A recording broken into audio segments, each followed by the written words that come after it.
de Jerusalén, amén, en Jerusalén, estaba empeñado prácticamente, amén. Hasta las generaciones que ya venían, ya estaban empeñados, si esa es la palabra, por los intereses altos que cobraban, ¿no? Entonces Nehemías puso orden y se abolió la usura, amén. Ahora, en el capítulo 6, amén, en el día de hoy tiene como prefacio maquinaciones de los adversarios, amén, pero el tema del día de hoy es discerniendo engaños en el proceso, amén.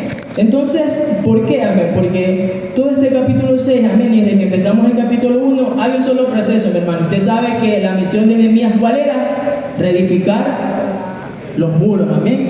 Entonces, en ese proceso a Nehemías le van a surgir muchas adversidades. Entre una de esas es que va a haber muchos engaños, amén. Y nosotros como cristianos tenemos que tener esa virtud de poder discernir tales engaños. Ahora, ¿qué es discernir? Y yo buscaba el concepto más cortito, amén, y veía ahí por ahí que decía que es la capacidad dada por Dios para distinguir la verdad del engaño, evaluando no solo la apariencia, sino la intención y el fruto. Pero esto no es porque nosotros lo pensamos, sino todo esto va a ser evaluado a la luz de la palabra del Señor. Entonces, si nosotros vamos a tener algún discernimiento, todo tiene que estar alineado a lo que dice la Biblia. Mi hermano, discernir no es un acto de magia. Ya se lo voy a explicar más adelante por qué. ¿Qué no es discernir? Discernir no es adivinar. Discernir no es sospechar. Y discernir, mi hermano, tampoco es decir, sentí algo raro, ¿sí? Porque allá afuera a veces vemos a muchos cristianos, amén, así como nosotros, que a veces vamos por ahí y dicen, espérate, que sentí algo raro cuando pasó algo. Y a veces no es nada raro, sino que a veces esa persona que pasó al lado de nosotros tuvo un mal día nada más.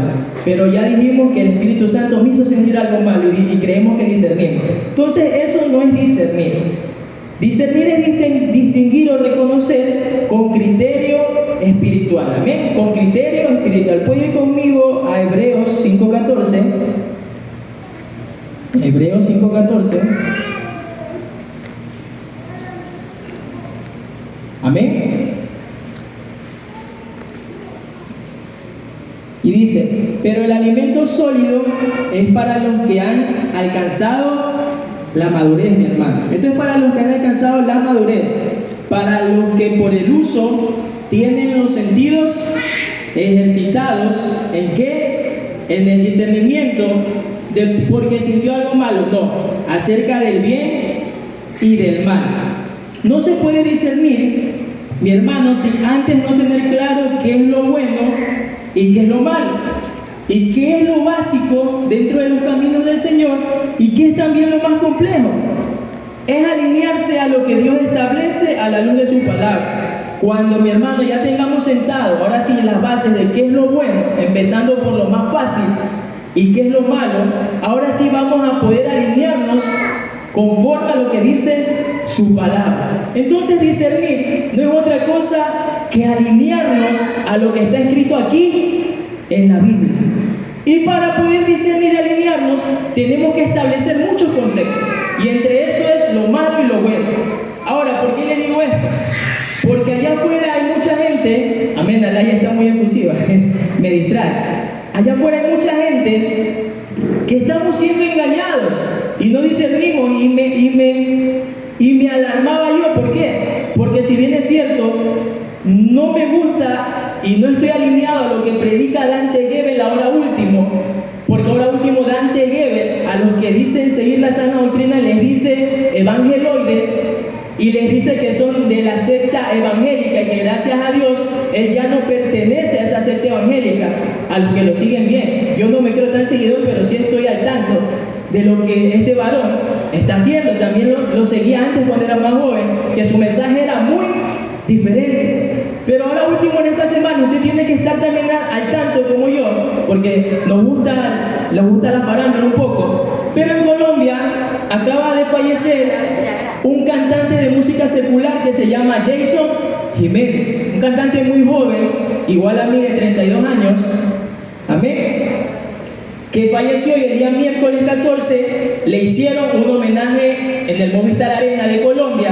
Ahora, Alex Campos y otros artistas más del medio cristiano, y ahora Dante Gebel, publican unas ciertas cosas. Amén. Entre esas, lo que me llamaba la atención es que Dante Gebel decía así, voy a parafrasear un poco pero sin alejarme de la verdad, y decía: mi hermano, te espero estar en la mañana gloriosa junto contigo cuando tú le estés cantando al Señor, porque como yo conozco a Dios, sé que tú estás con Él ahora mismo. Ahora, ¿qué pasa? Primero, mi hermana, él se dirigía a unas actividades seculares, a conciertos. Segundo, en entrevistas anteriores, él había dejado claro que él era muy joven para buscar a Dios. Él era muy amigo de Dante Gebel, de Alex Campos, de otras personas así, pero él había dejado muy claro que él era muy joven, que él tenía planeado estar unos 5 años más en este medio y de ahí sí empezar a disfrutar su vida, porque él decía que nunca había ido a un concierto de reggaetón, que tenía muchas fincas, muchos carros, pero que no sabía qué era disfrutarlo. Pero que después de esos 5 años pensaba retirarse de la música, de su agenda, y empezar a disfrutar lo que ha logrado con su trabajo. Y decía: no quiero todavía ser cristiano porque eso es algo muy comprometedor, pero sí quisiera tal vez tener el honor y el gusto de hacerle unas canciones a Dios. Y hasta ahí. Ahora personas como Dante Gebel aducen esto. Pero ¿cuál es? Que yo soy muy curioso y me meto a ver los comentarios. Y las personas que... Yo soy más fan de los comentarios de las respuestas de Dante Gebel, no porque responda algo bueno, porque me hacen reír sus respuestas, porque es muy grosero, es muy jocoso y a veces es hasta muy vulgar. O sea, gracias a Dios él ya no es evangélico, así dice él. Entonces, muchas personas le decían que era imposible que esta persona se haya ido al cielo. ¿Por qué? Porque esta persona públicamente confesó que él no estaba interesado todavía en servirle al Señor. Y este varón le decía a las demás personas, los trataban mal, le decía: ya empezaste evangeloide, sé tú feliz con tu secta evangélica, yo conozco a Dios y yo sé que Él está en el cielo, tú no puedes saber que Él está en el infierno. Entonces, mi amado hermano, para discernir, no es importante que alguien venga y me diga que el Espíritu Santo me está diciendo que Dante Gebel no es de Dios. No, mi hermano, alineémonos como les dije a la palabra. Y este varón se atrevió a contestarle a una señora, porque yo también le contesté y le dijo, porque esta señora le dice: Dante, le dice, yo te aprecio mucho y quisiera que me digas entonces, ¿cómo puedo llegar al cielo? Y le respondió así, esto sí me acuerdo. Le dice: mira, mi estimada, le dice, mi amiga, mi hermana, tú puedes llevar toda una vida como el ladrón que estaba al lado de Jesucristo y al final te puedes ir al cielo. Así le respondió. Así le respondió. Y tiene millones de seguidores y muchos los aplauden. Porque él les avala esta conducta que para nada es bíblica. No necesitamos decir el Espíritu Santo me lo reveló. Necesitamos simplemente alinearnos a la palabra y saber que la palabra de Dios dice que el justo con dificultad se salvará. Para que ahora este varón me venga a decir que podemos llevar toda una vida desordenada y al final alcanzar la vida eterna. Ahora, ahí surgen muchas hipótesis. Quizás alguien al final sí tenga tiempo de arrepentirse, pero no es así como él dice. No es blanco y negro, no es gris. Hay muchos colores. Entonces, mi hermano, eso es discernir, alinearse a lo que está aquí a la palabra, y discernir no el acto, no el hecho, sino qué fin espiritual hacia nuestras vidas va a conllevar todo eso. ¿Cuál es el fin de este varón? Acaparar millones de gente para su iglesia. Acaparar millones de gente para su iglesia. Este varón ya no es un varón de Dios, para mí es simplemente una celebridad más. No de la iglesia, sino a veces hasta del espectáculo secular. Nehemías ahora se encuentra en un contexto donde él tiene que discernir muchas cosas. Y si usted lee en Nehemías 6, el versículo 1, vamos a regresar. Ahora sí, esa fue la introducción, fue cortita, fue práctica.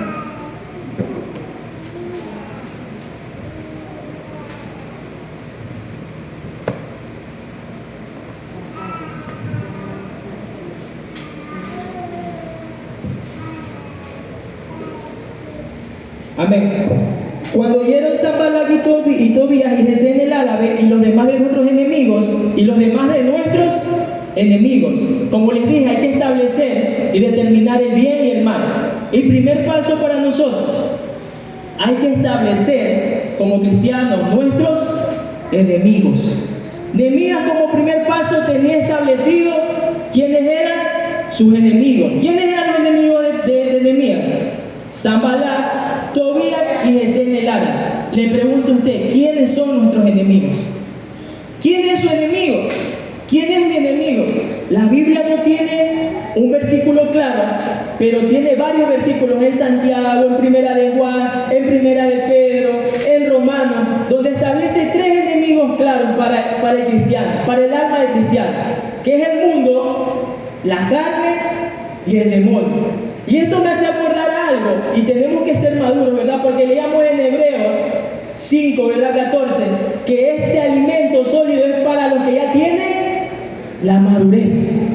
Y me acordaba que cuando yo tenía 9 años y estaba haciendo la confirmación, porque mi mamá era muy católica y mi papá de crianza, él era maestro, era catequista, entonces yo de ley tenía que hacer esas cosas. Yo estaba ahí y me acuerdo que mi hermano de crianza también seguía, entonces en una prueba que nos tomaron, y él estaba en la escuela conmigo, y en una prueba que nos tomaron, un pensamiento de niño, ¿no? Le preguntan ahí, dígame cuáles son los enemigos del hombre, cuáles son sus enemigos.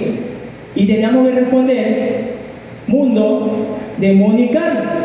Pero mi hermano de crianza respondió, mis enemigos son Alvarito, Aguilera, Pepito. Había puesto todos los compañeritos con los que él no se llevaba de la escuela. Amén.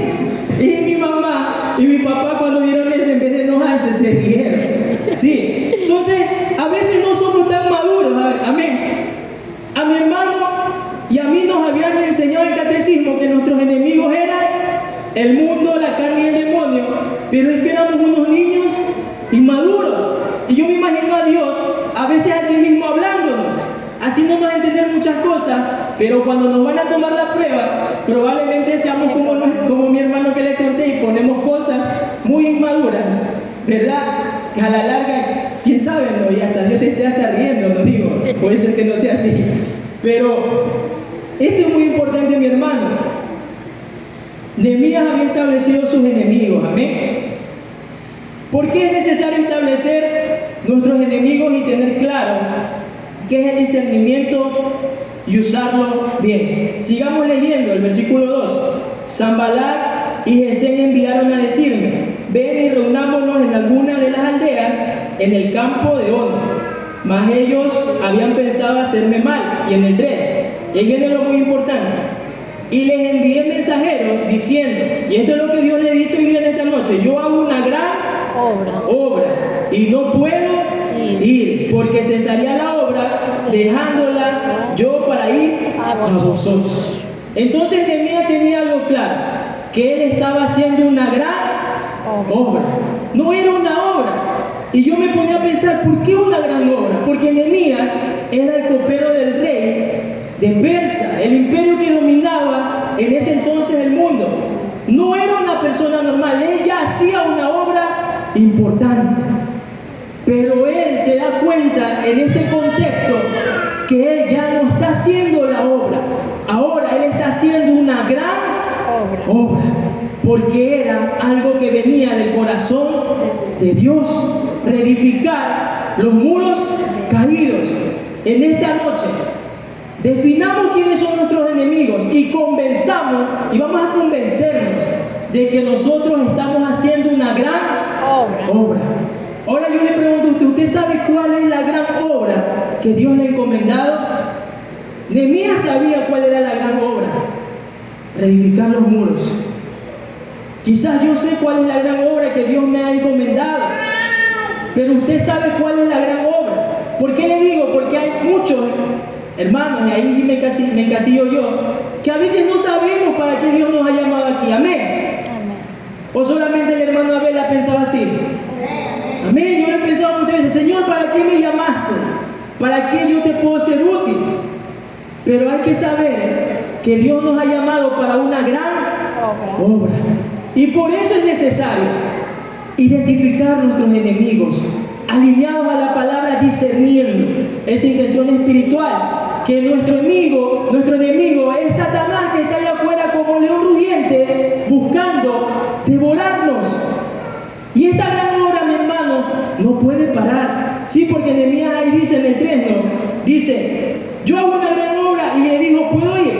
Le dice, no puedo ir. ¿Por qué?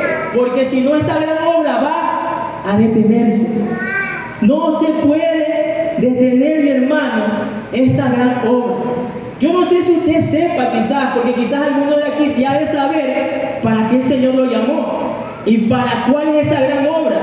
Pero mi hermano, en esta noche vamos a ver 4 puntos que yo leyendo esto he encasillado en 4 tipos de engaños que he encontrado en este capítulo. ¿En cuál engaño nos hemos quedado? Porque todos aquí yo estoy seguro que hay una gran obra que el Señor nos encomendó. Quizás a uno les dijo, tú vas a ser pastor, quizás a otro les digo, tú vas a ser un predicador, quizás al otro le digo, tú vas a ser un misionero. Pero ¿qué nos distrajo? ¿Cuáles fueron esos enemigos que nos distrajeron? Y esa obra se paralizó. Mi hermano, Nehemías es un ejemplo. La obra no se puede paralizar. Entonces, como primer punto, engaño por distracción espiritual. Nehemías, del 2 al 4. Vamos a leer el 4 ahora. Y enviaron a mí con el mismo asunto 4 veces y yo le respondí de la misma manera. Mi hermano, Sanballat le había enviado 4 veces ya esta misma carta, diciéndole, ¿sabes qué? Ven un ratito, vamos a la aldea de Ono y dialoguemos, le había dicho, ¿verdad?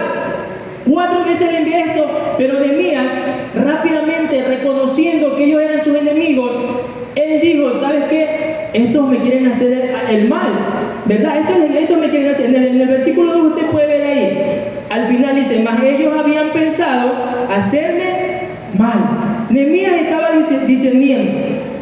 Se presentan las siguientes características que he enumerado aquí. Primero, cuando hay un engaño por distracción espiritual, Satanás emplea un lenguaje amistoso, no hostil. Segundo, no le pide que deje de hacer la obra, porque Satanás no le va a decir, ¿sabes qué? Ya déjalo de hacer, porque nosotros reaccionaríamos rápido. No, Satanás le va induciendo y le va envolviendo hasta que la obra lentamente se paraliza. Tercero, el lugar Ono estaba fuera de Jerusalén, en territorio inseguro. 3 puntos. Vamos ahora a analizar uno por uno. Lenguaje amistoso y no hostil. ¿Por qué, mi hermano? Porque para este tiempo, en la cultura persa, era algo muy amistoso y de mucho respeto enviar una carta. Era algo muy amistoso y de mucho respeto. A Nehemías no se le envía una vez. Dice 4, pero también más adelante va a haber una quinta. Pero no nos adelantemos. Entonces Satanás se hace amigable. Ellos de ser enemigos cambian el tono y le dicen, ¿sabes qué, Nehemías? Vámonos a dialogar a Ono. Déjalo un rato, pero Nehemías de una detecta a Nehemías. No, porque la obra no se puede paralizar. La gran obra. No le pide que deje la obra, sino que haga una pausa. Eso está claro. El lugar Ono, que está fuera de Jerusalén, esto representa un territorio inseguro para nosotros como cristianos. No podemos darnos el lujo de abandonar la gran obra e irnos fuera de donde Dios nos ha llamado, porque este territorio va a representar una inseguridad para nosotros como cristianos. Mi hermano, no todo lo amigable y no todo lo agresivo, no todo lo no agresivo viene de parte de Dios. A veces Satanás, el enemigo, se muestra como algo muy sutil y agradable. Nehemías aquí discierne la intención, más no las palabras. Se escudó de alguna manera en la certeza que él tenía de que él estaba haciendo una gran obra. Este tipo de engaño es uno de los más sutiles y toca discernir bien cuál será esa intención oculta o ese final que iremos a parar luego de que hayamos realizado aquella acción. Mi hermano, aquí hay una palabrita clave en este engaño y vamos otra vez a volver cuando ellos le dicen vámonos a la aldea de Ono. Y ahora sí vamos a ver bien qué significa Ono y por qué lo invitan a Ono. Mi hermano, primero lo invitan a Ono para alejarlo de la obra. Cuidado, Satanás le va a hacer a usted una invitación a salir del territorio del cual Dios usted lo ha puesto para quizás tener un diálogo amigable y lo va a alejar de la gran obra. Segundo, para aislarlo de su pueblo, de su propia gente. Tercero, y algo muy importante, para romper la cobertura. Nehemías, estando dentro de Jerusalén, tenía una gran cobertura, pero saliendo fuera del territorio en el cual Dios lo había puesto, Nehemías iba a perder esa protección. Cuidado, Satanás va a inducirnos a perder esa protección. Y cuarto, crear un escenario que ya no va a estar controlado por nosotros ni por Dios, sino por Satanás. Cuidado, mi hermano, el engaño aquí no es el reunamos, sino que es a través de esto que podía haber un desplazamiento, mi hermano, no del reunámonos, sino del propósito de Dios. ¿Qué representa ONU? ONU representa un lugar que no está dentro de la asignación divina. ONU representa un espacio de falsa neutralidad. Y aquí quiero hacer una pausa, amén. Y quizás hoy día el líder del grupo de alabanza aquí me odie. ¿Quién será el líder del grupo de alabanza? Pero viene mucho al caso. ONU representa una falsa neutralidad. ¿Por qué? Porque ONU es un sitio que no estaba ni en Jerusalén, pero que tampoco estaba en territorio de Samaria, ni en territorio filisteo. Era un territorio neutro, que aparentemente para cualquiera que no está alineado a la palabra y no conoce bien a sus enemigos, puede decir, ¿sabes qué? Sí me voy a reunir, porque en este territorio no me van a poder hacer nada. Pero recuerden que una vez que salimos del territorio donde Dios nos da su cobertura, donde Dios tiene propósito con nosotros, perdemos toda esa protección divina. Entonces es una falsa neutralidad. Y ahora yo me recuerdo que cuando andaba con mi hermano Jonathan, bueno, que ahorita no está aquí, entonces mi amigo Jonathan, digamos así, o por fe, hermano, que va a volver, amén. Amén. Entonces, y el pastor se debe acordar, andábamos mucho en querer mejorar el sonido y todo eso, y entre eso surgieron los bongos, las congas, y queríamos hacer tropical. Entonces Jonathan me decía que para hacer un buen tropical, los percusionistas tienen que escuchar música secular, el ritmo tropical secular, porque dentro del ritmo tropical cristiano no hay mucha variante. Amén, mi hermano Guacho. Entonces se hacía necesario. Y yo le decía, pero eso está mal. Pero sutilmente, y no sé si él lo hacía mal o también sutilmente, ya él tenía eso de que era neutro. Decía, pero es que hay que hacerlo con una madurez. Hay que escucharlo sin envolvernos en eso. Pero yo le digo aquí algo. ¿Quién de nosotros que está aquí, que ha escuchado música secular, va a ser capaz de ponerse a escuchar una música de esas que le mueven el cuerpo y no va a darle rienda suelta a la carne? Aparentemente podemos decir, no, es que voy a practicar porque quiero mejorar para Dios, pero le podemos estar dando de alguna manera rienda suelta a la carne. Mi hermano, hay que definir, esto es básico. Hoy día le vengo a decir que discernir es básico, mi hermano. Discernir es estar aquí cimentados en la palabra. Y mucha gente allá afuera dice, ¿cómo puedo discernir si una música es cristiana o una música no es? Mi hermano, es fácil. La palabra de Dios dice que adoremos al Señor con todo tipo de cántico espiritual. Mi hermano, seguramente redimido. Mi hermano, seguramente los reggaetones, seguramente el rock ese loco que se puede escuchar y que lo hace mover la cabeza, agitarse, mi hermano. No hay que hablar en lengua para saber que eso le da rienda suelta a la carne, que eso no mueve la presencia de Dios. Eso es discernir, mi hermano, y de eso estaba dotado Nehemías. Cuidado con esa falsa neutralidad, porque eso nos lleva a un lugar sin cobertura espiritual. Por eso es que vemos hoy en día muchas actividades vacías. No hay una cobertura espiritual, porque no hemos discernido lo que es adorar a Dios en espíritu y en verdad. ¿Está difícil discernir? Yo creo que lo difícil de discernir Es aceptar. estos engaños es no querer aceptar lo que mueve nuestra carne. Amén. Es no querer dejar de hacer lo que nos gusta. Eso es lo difícil. Nos fuimos. Amén. Gloria a Dios. En muchas ocasiones, el mejor ataque del enemigo no es atacar los muros, mi hermano, para derribarlo, sino atacar al líder que lo está edificando, haciéndolo poner en pausa, alejándolo de la cobertura de Dios, y cuando ya pasa todo eso, ahora sí lo sacó de la obra. Segundo engaño, por desgaste y repetición. Amén. 6:4. Y enviaron a mí con el mismo asunto hasta 4 veces, y yo le respondí de la misma manera. También investigaba y decía que en la cultura persa una de las maneras de hostigar al enemigo era enviándole múltiples cartas, porque de alguna manera lo hostigaba y el enemigo el adversario terminaba cediendo. Y aquí me acuerdo de algo de chiquito, y el pastor se va a acordar también, que cuando yo quería salir a jugar pelota, mi mamá, una chiquita muy bravísima, no me dejaba salir, gritaba durísimo. El pastor le queda corto en la voz, creo que de ahí heredó la voz. Amén. Entonces yo ya sabía más o menos cuando mi mamá no me iba a dar permiso a mí. Entonces yo sin saber utilizaba esta táctica. Mamá, déjeme salir a jugar pelota. No, ya te dije que no. Mamá, iba unos 5 minutos. Mamá, que no, ya te dije, acuéstate a dormir. Entonces a la tercera yo iba y me le quedaba bien los pies. Mamá, déjeme salir a jugar. Mamá, deme permiso, deme permiso, deme permiso, deme permiso, deme permiso. Hasta que mamá decía, ya, ándate, déjame en paz. Y me dijo, lo hostigaba. Y en otra casa sacaba mi carta secreta.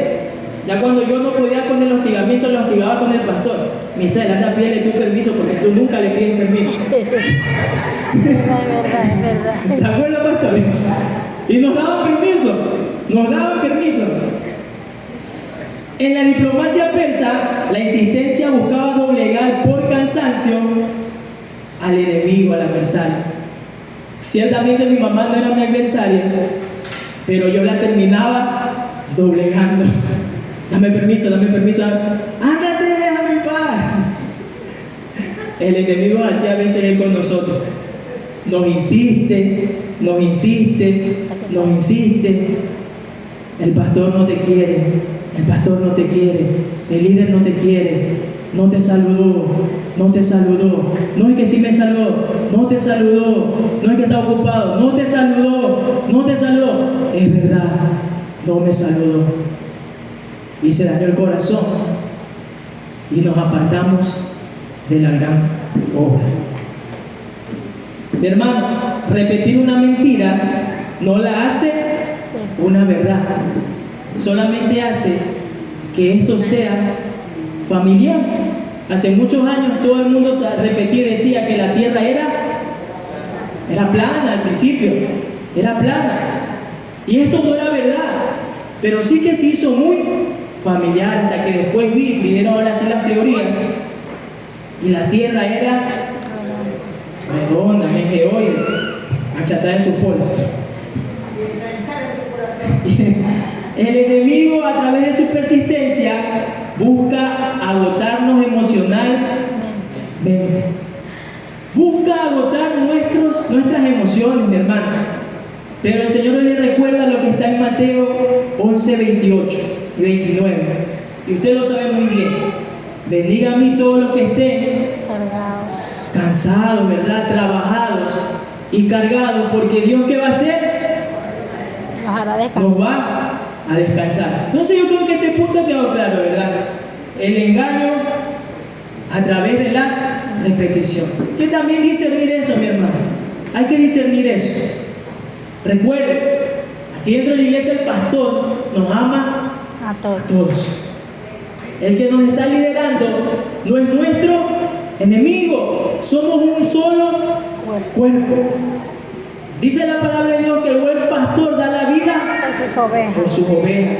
Y aunque claramente es un ejemplo de Jesús, del Señor, pero también se aplica también para esos pastores que son capaces de dar la vida por sus ovejas, que dan más allá de su fuerza. Entonces, alineémonos a la palabra, discernamos con la palabra. Tercero, engaño por difamación pública. 5 hasta el 9, vamos a leer. Entonces Sanballat envió a mí su criado para decir lo mismo, ahí viene, por quinta vez. Pero ahora era algo diferente, con una carta abierta en sus manos, en la cual estaba escrito: se ha oído entre las naciones, y Gasmu lo dice, que tú y los judíos pensáis rebelaros, y que por eso edificas tú el muro con la mira, según estas palabras, de ser tú su rey, y que has puesto profetas que proclamen acerca de ti en Jerusalén, diciendo: hay rey en Judá, y ahora serán oídas del rey las tales palabras.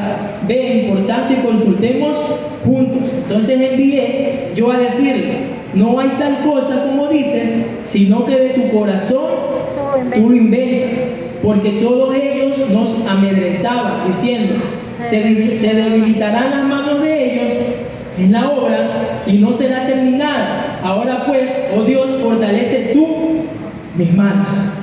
Mi hermano, esto es lo que más hay en las iglesias, amén. No aquí, dice el pastor, a veces, en otras. ¿Será? Esto, en otras palabras, se traduce a chisme. A chisme. En esta quinta ocasión que Sanballat le envía la carta, ya no se lo hace cerrada. La cortesía se acabó. En la cultura persa, ahora una carta enviada sin sello y abierta significaba difamación, significaba exponerlo en público, que ya no hay secreto.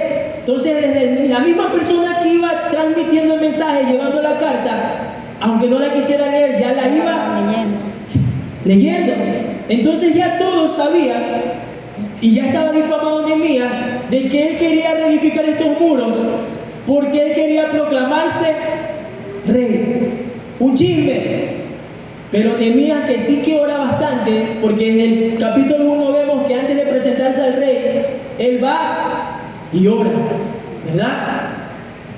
Nehemías lo discierne y dice: no, esas cosas salen de tu corazón. Y Nehemías hace algo más. Nehemías no responde. Nehemías se queda callado. A veces lo más sabio, mi hermano, no es hablar y tener la razón. El sabio, cuando calla, es aún más sabio. Nehemías no sabía, pero en las iglesias pasa así. Oye, me dijeron que el pastor no te dio permiso de ir porque tiene envidia, porque tú como que estás cantando más bonito, porque tú como que predicas mejor. Y el hermano, en vez de ser sabio, de guardar su lengua, de refrenar su lengua para guardar su alma, también empieza a hablar. Pero a mí que no me diga nada, porque si tú supieras lo que hace ese pastor, porque si tú supieras, y así se van armando los chismes. Y Satanás otra vez paralizó la obra, la gran obra. Mi hermano, el sabio, cuando hace silencio, más sabio. Y el que refrena su lengua, es más sabio. Guarda su alma. Entonces, hay que discernir con la palabra. Amén. Si hay un chisme, seamos más sabios, callemos y refrenemos nuestra lengua. Cuarto, engaño, y este es el más usado en la iglesia. Van como que por escala. Engaño con apariencia profética. Vamos a leer del 10 al 14. Vine luego a casa de Semaías, hijo de Delaía, hijo de Mehetabel, porque él estaba encerrado, el cual me dijo: reunámonos en la casa de Dios, dentro del templo, y cerremos las puertas del templo, porque vienen para matarte. Sí, esta noche vendrán a matarte. Entonces dije: un hombre como yo ha de huir, ¿y quién que fuera como yo entraría al templo para salvarse la vida? No entraré. Y entendí que Dios no lo había enviado, sino que hablaba aquella profecía contra mí, porque ¿quién? Tobías y Sanballat lo habían sobornado, porque fue sobornado para hacerme temer así y que pecase y le sirviera del mal nombre con que fuera yo infamado. Acuérdate, Dios mío, de Tobías y de Sanballat, conforme estas cosas que hicieron. También acuérdate de Noadías, profetiza, y de los otros profetas que procuraban infundirme miedo. A mí lo que me gusta de Nehemías es que siempre cuando pasa algo que tiene que discernir, él termina siempre con una oración. Si usted se ha dado cuenta, este hombre sí que oraba. No debe haber tenido su comité también de intercesión de oración. Nehemías, un año dorado por ahí. Pero sí que oraba Nehemías. Ahora, ¿por qué esto era malo? Primero, entrar al templo no le era permitido sino que solamente a los sacerdotes. Entonces, si Nehemías entraba al templo, estaba pecando según la ley. Entonces, otra vez, no se lo reveló el Espíritu, no habló en lengua, nada. Simplemente Nehemías conocía la ley. Amén. Conocía la palabra, él sabía que Dios no se va a contradecir y Dios no lo va a mandar a hacer algo que lo iba a hacer a él caer en pecado. Entonces, primer punto, Nehemías discernió la ley, la palabra. Segundo, ellos le querían hacer dar miedo a Nehemías. Y en 2 de Timoteo, las palabras dicen que Él no nos ha dado espíritu de cobardía. Él nos ha dado espíritu de propia. Dios no nos ha dado espíritu de cobardía. Amén. Y esto me hace acordar que cuando mi esposa estaba embarazada, una hermana recibe una revelación de Dios. Y cuando yo voy pasando, me dice, hermano, es que me da cosa verlo así, me da a veces hasta tristeza, porque yo lo noté que va tan tranquilo, pero a mí el Señor me dijo que tiene que orar por su hija, porque su hija va a tener complicaciones cuando nazca, y va a pasar esto y lo otro. Entonces, mire mi hermano, después del proceso que yo pasé, yo he aprendido a dejarlo todo en las manos de Dios. Y sea que vivamos o sea que muramos, del Señor somos. Y a los que amamos a Dios, todas las cosas nos ayudan a bien. Entonces yo le dije, amén, mi hermano, voy a orar. Pasaron los días y yo seguía tranquilo, porque no es que no me asuste, no es que yo no crea en las profecías, pero yo creo más en mi Dios. Yo creo más en mi Dios, y como dijo el rey David en los Salmos, aunque Él me matare, en Él yo voy a esperar. Aunque Dios me matara, en Él yo voy a esperar. Eso es discernir, conocer la palabra del Señor. Entonces yo seguía tranquilo. Pasó 1 o 2 semanas y otra vez la hermana, es que yo lo veo tranquilo. No es que yo le decía a mi esposo, yo no sé qué quiere pasar a esta hermana, que quiere que ande asustado yo. Si tenemos un Dios poderoso, Dios, y sea lo que sea, somos de Dios.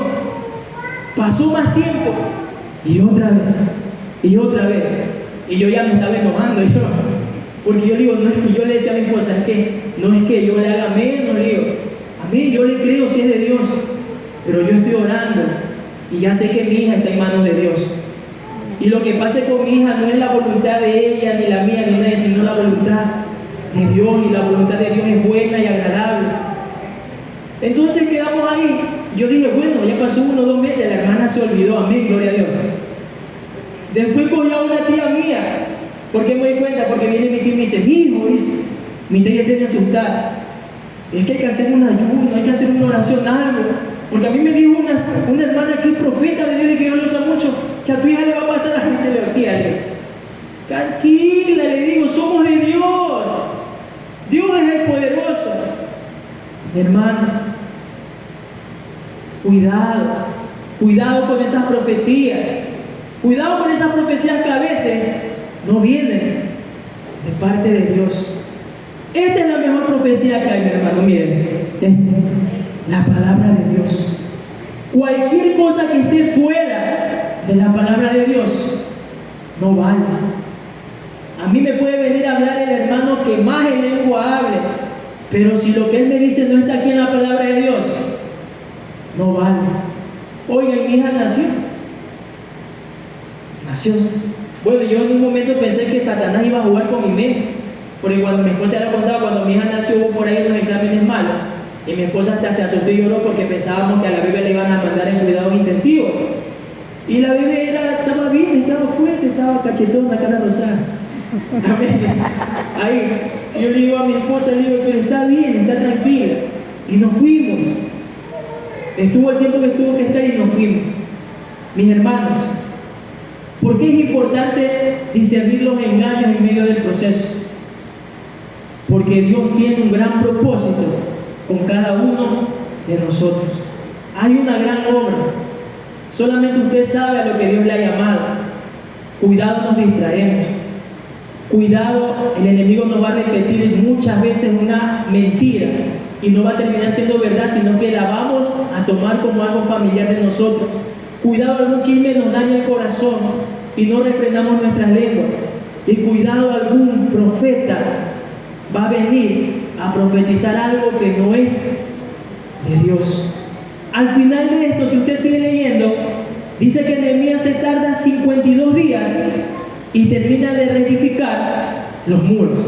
Y luego que termina de reedificar los muros, sus enemigos tuvieron temor de él y se sintieron humillados.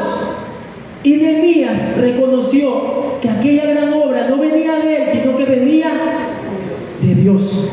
Pero también más adelante, Nehemías nos deja una gran enseñanza, y es que discernir no solo nos sirve para empezar una obra y para terminarla, sino que después de que esta gran obra ya empezó y está terminada, ahora hay que seguir orando y seguir leyendo su palabra y seguir metido en el Señor para sostener esta gran obra y para que siga creciendo.